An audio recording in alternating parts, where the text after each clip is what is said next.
আসসালামু আলাইকুম। সংবাদে আপনাদের সবাইকে স্বাগত জানাচ্ছি। আমি ফিরোজ তোহা। শুরুতেই সংবাদ শিরোনাম। বাংলাদেশের সর্বশেষ গুরুত্বপূর্ণ আপডেট সংবাদ আপনাকে স্বাগত। শুরুতেই সংবাদ শিরোনাম, পরে বিস্তারিত।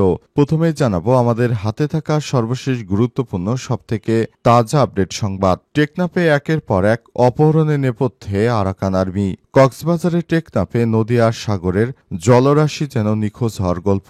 সেখান থেকে প্রতিনিয়ত আরাকান আর্মি হরহামেশেই ধরে নিয়ে যাচ্ছে সাধারণ মানুষকে।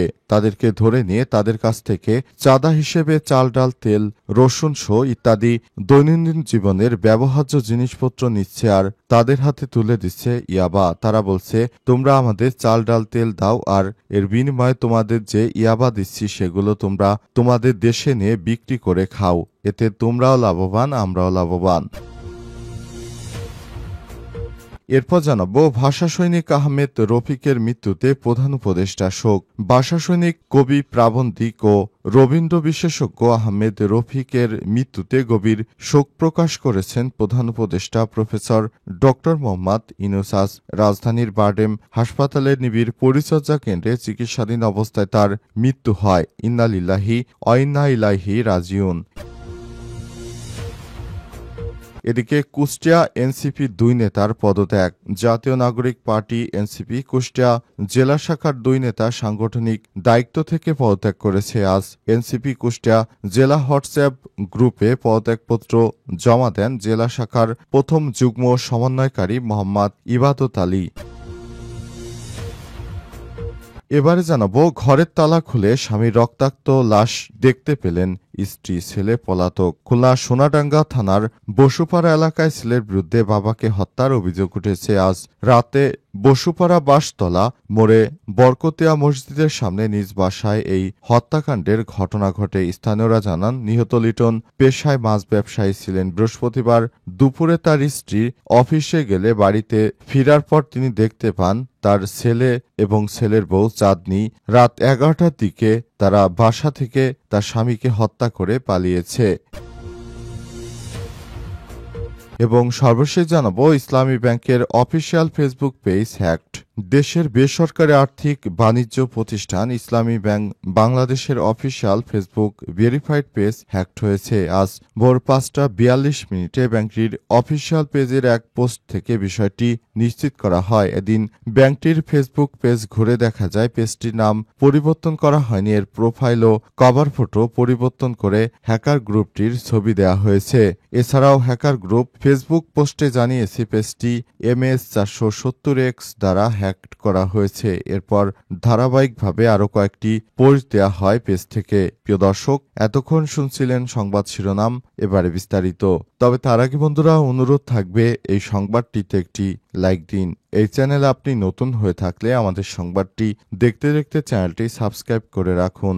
কমেন্ট করে বন্ধুরা আপনার মূল্যবান মতামত জানিয়ে দিন আপনি বিশ্বের কোন দেশ থেকে বা বাংলাদেশের কোন স্থান থেকে আমাদের সংবাদটি দেখছেন এবং শুনছেন। আর বন্ধুরা, সংবাদটি আপনার সোশ্যাল মিডিয়া ফেসবুকে শেয়ার করে বন্ধুদেরও দেখার সুযোগ করে দিন। এবারে বিস্তারিত।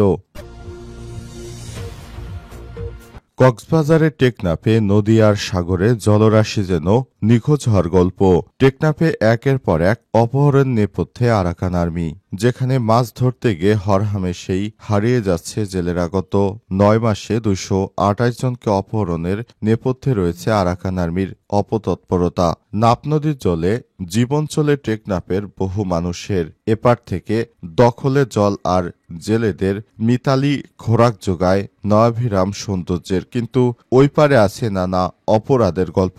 মাছ ধরতে নেমে হরহামেশেই নিখোঁজ হয়ে যায় জেলেরা। দীর্ঘ অপেক্ষাতেও কেউ কেউ আর ফিরে আসে না।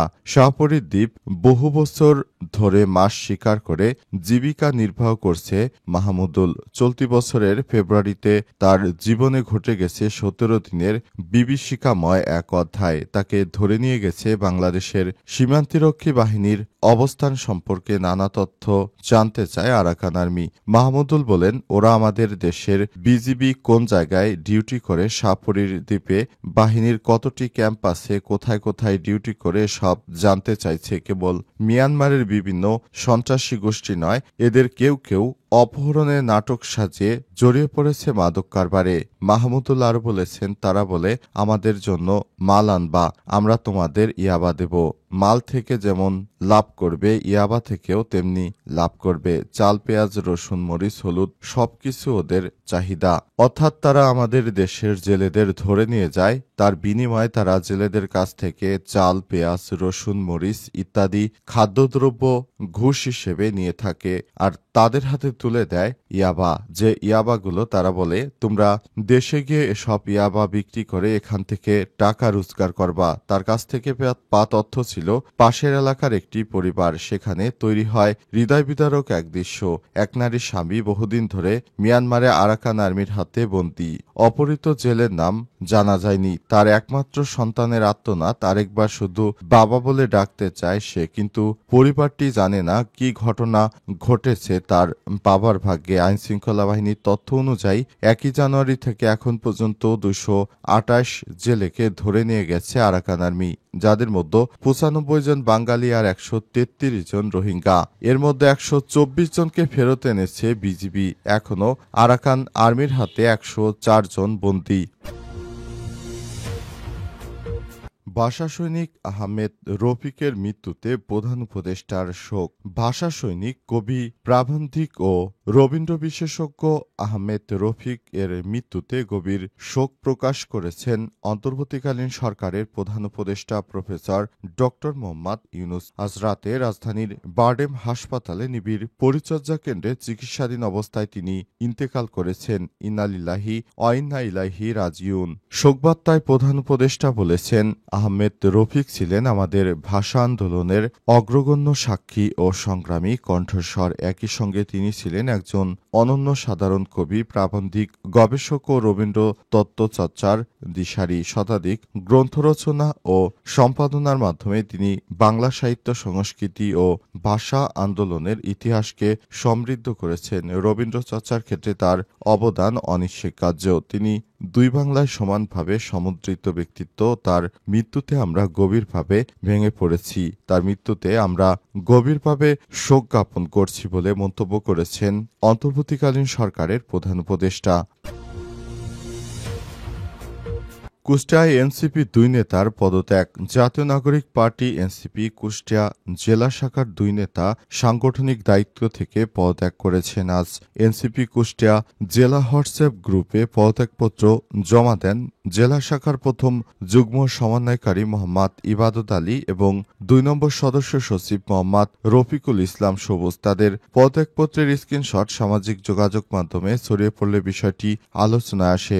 দায়িত্ব থেকে অব্যাহতি চেয়ে প্রথম যুগ্ম সমন্বয়কারী মোহাম্মদ ইবাদত আলী লিখেছেন, আমি মোহাম্মদ ইবাদত আলী জুলাই 24-এর আন্দোলনের একজন একনিষ্ঠ সমর্থক হিসেবে সক্রিয় ছিলাম। পরবর্তী গণ অভ্যুত্থানের চেতনা বাস্তবায়ন করতে গিয়ে বিভিন্ন বাধার সম্মুখীন হচ্ছি। তবে বর্তমানে পারিবারিক দায়িত্ব বয়সের কারণে এই দায়িত্ব পালন করা আমার পক্ষে সম্ভব নয়। তবুও বৈষম্য, ফ্যাসিবাদ এবং আধিপত্যবাদ মুক্ত বহুদলীয় গণতান্ত্রিক রাষ্ট্র বিনির্মাণের সংগ্রামে যারা রাজপথে থাকবে তাদের প্রতি আমার নৈতিক সমর্থন থাকবে বলে জানিয়েছেন ওই নেতা।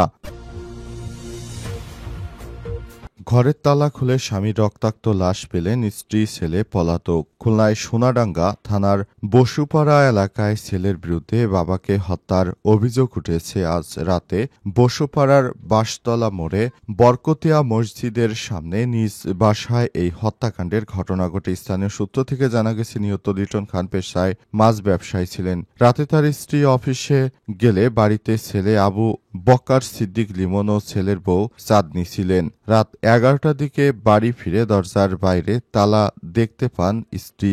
লিটনের স্ত্রী তালা খুলে ভেতরে প্রবেশ করলে তিনি মেঝেতে স্বামীর রক্তাক্ত মরদেহ দেখতে পান। এ সময় লিটনের গলায় ওড়না পেঁচানো অবস্থায় ছিল। গলায় ধারালো অস্ত্রের আঘাত এবং পাশে রক্তমাখা বটি পড়ে থাকতে দেখা গেছে। পুলিশ জানায়, ঘটনার পর থেকেই ছেলে লিমনা তার স্ত্রী চাঁদনি পলাতক রয়েছে। 4 দিন আগে তারা ঢাকা থেকে খুলনায় আসেন। সোনাডাঙ্গা থানার ভারপ্রাপ্ত কর্মকর্তা ওসি কবির হোসেন বলেছেন, আমরা ঘটনাস্থলে এসে আলামত সংগ্রহ করছি। কি কারণে হত্যাকাণ্ড তা পরিষ্কার নয়। পুলিশ বিষয়টি তদন্ত করছে। নিহতের মরদেহ ময়নাতদন্তের জন্য খুলনা মেডিকেল কলেজ হাসপাতালের মর্গে পাঠিয়েছে।